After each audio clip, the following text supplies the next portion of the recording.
Welcome back everyone. I wanted to make a quick video kind of explaining the gaming review, I guess, on the iPhone 6s in 2022. Now, I've really broken down this specific gameplay in a couple of different factors. So I played a bunch of different games on this specific phone, but I've also been playing a lot of games on this phone since I bought it in 2018. So I can definitely tell you currently right now, the biggest problem facing the iPhone 6s isn't necessarily the graphics or this phone being super slow.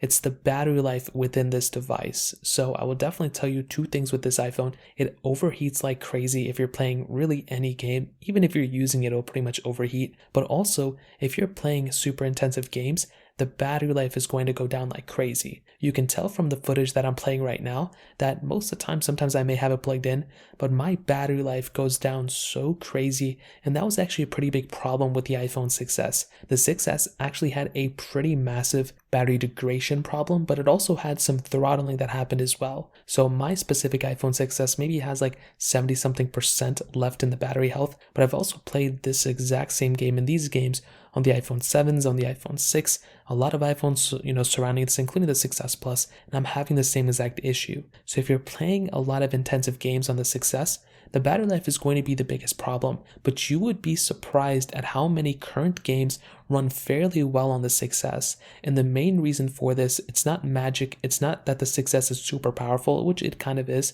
It's mostly due to a lot of these games having different graphic settings you can choose from. So majority of the time when you load up a new game, it usually defaults to a good setting for that specific phone. So with the 6s, it can pretty much run a lot of these games like Call of Duty Mobile, Genshin Impact pretty decently, but the graphics within these games are very, very low. So you're not going to be getting, like all the little particles and all the great graphics that you would be getting on something like a 13 Pro. You're also not getting, 120 hertz or anything on the display anymore either. And because you do have kind of a small display, it kind of makes things look a little bit different. However, I do think for how old this phone is, approaching 7 years old, and for it to still be supported with software, and for the amount of games that are still supported on this thing, I'm actually pretty surprised how great of a job Apple did with the iPhone 6s in 2015. And I do think that the gameplay and the graphics of these games are pretty decent for a 4.7-inch phone. However, if you're not around a charger and if you're planning on this phone, to last you for a road trip for many hours,